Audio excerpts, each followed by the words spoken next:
Welcome back, brothers and sisters. I'm Braden. This is Langley Outdoors Academy, and thank you for stopping by.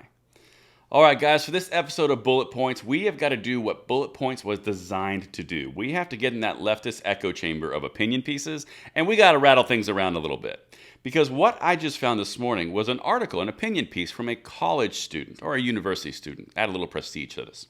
And their whole argument is there's more restrictions on pro-choice healthcare than there are on gun access. Now, of course, this is another conflation, a shock statement that the left is creating, and I'm hearing it a lot.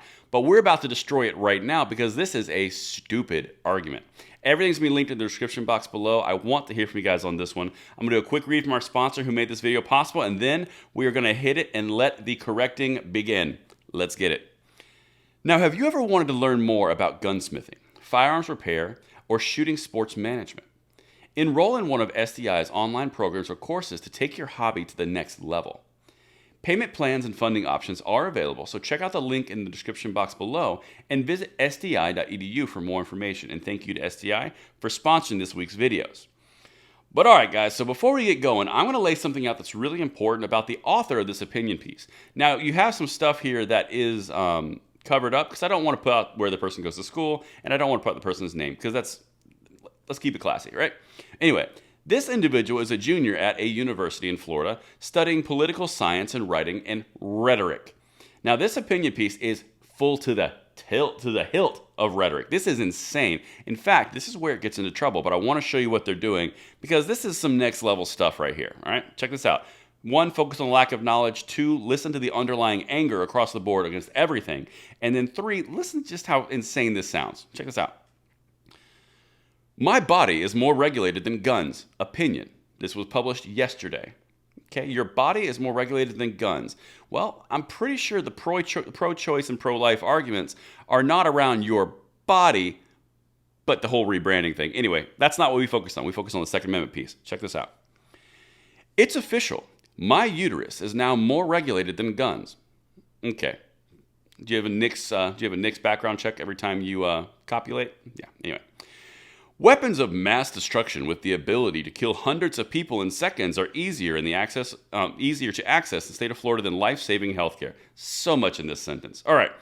So your uterus is now more regulated than guns. When did we start getting nuclear weapons in Florida, or any state for that matter? Weapons of mass destruction with the ability to kill hundreds of people in seconds. I'm not exactly sure what you're referencing, because even the most extreme cycle rates of a firearm that I know of, I'm pretty sure we wouldn't be at hundreds of people in a second. It's a little macabre, but that's a bit of an exaggeration, unless, of course, it's a nuclear weapon, because you said mass destruction. Anyway, silly, stupid, let's keep going.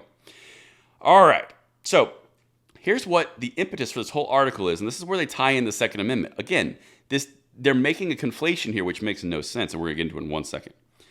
My own body, but Governor Ron DeSantis' choice. The governor signed into law an unconstitutional bill banning all abortions after 15 weeks with no exceptions for rape or incest. Additionally, the courts ruled that a bill from 2010 requiring women to wait 24 hours after their initial consultation to have a procedure would be upheld. Okay, this person is clearly very angry about both of these situations. Now, here's what I want to bring to the attention at the forefront. Real simple. The Second Amendment is in the Bill of Rights. I'm pretty sure I don't remember a pro-choice amendment. Just saying. Also, when you conflate the idea that you have to do a background check to buy a handgun, when you buy that handgun or that rifle or buy a firearm, which is a constitutionally protected right, someone does not die immediately. That's the really important part. They try to conflate this idea that if you have access to a gun, that all of a sudden someone is going to die, which is not accurate. It's a terror tactic. It's a scare tactic. Now, however, on the other side of that argument, just saying, and that's a little bit different. Also, this person is clearly not familiar with the entire NICS background check system of proceed, a delay, or a deny. Because you can be delayed if the background check doesn't work, but this person probably doesn't even understand that the background check system is in place. Probably still believes that gun show loopholes are a thing. Probably believes that you can just walk in with no background checks and buy a gun and you're in and out the door. Most likely. But again, this is a college student. This is someone who has been told this is the way the world is, has no real life experience. Anyway, let's keep going. And this is the part where I get really concerned, because if you focus on the leftward side of the aisle around these issues, we're not talking about everyday Democrats. I want to make that really clear. We're talking about the leftist, activist, almost got in trouble. The really far left ones, okay? Now, the important thing here is this individual identifies herself as a birthing person, to give you an idea of what we're talking about here. But let's keep going. This is not pro-life, and we know it. Again, state of mind. Check this out. Because when all you care about is a child being brought into the world without giving them any resources to survive in a society riddled with social and economic disparity, you are simply pro-forced birth. Read between the lines there. It's better to kill something than to give it a chance. Now, here's my next question. Again, we're not focusing on that because we focus on the Second Amendment.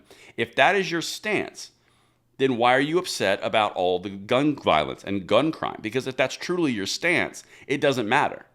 That's not our stance on this channel, but understand the mentality. This is an extremely negative mentality and outlook on life.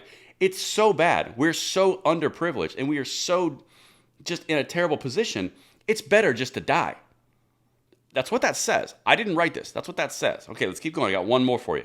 And this is really important to understand the mindset. I graduated high school on my couch and started college online as a deadly virus ravaged the country. Where was the concern about life then? Where is the concern for lives of my peers in college who are homeless and rely on the student pantry for meals? Where is the concern for life when black people are murdered in the streets? You cannot pick and choose when you support life. The previous sentence was just in such bad social and economic disparity. What's the point? You're just pro-birth. You're not pro-life. That doesn't make any sense. This person clearly has some very deep-seated rage issues because you're going into a perspective now of everything is terrible. You're not pro-life. You're just a bad person. Or maybe, introspectively, you might want to understand that you have an outlook on life which is extremely pessimistic and negative, which probably translates to your desire to get rid of Second Amendment rights. Probably translates for a lot of things that you're an advocate for. And I hope you have a heck of a better day. Let me know what you guys are thinking. I know it's a little out of the norm, but I want to hear what you guys think. I'll see you tonight at the 9 p.m. segment. I'm Braden. See you later.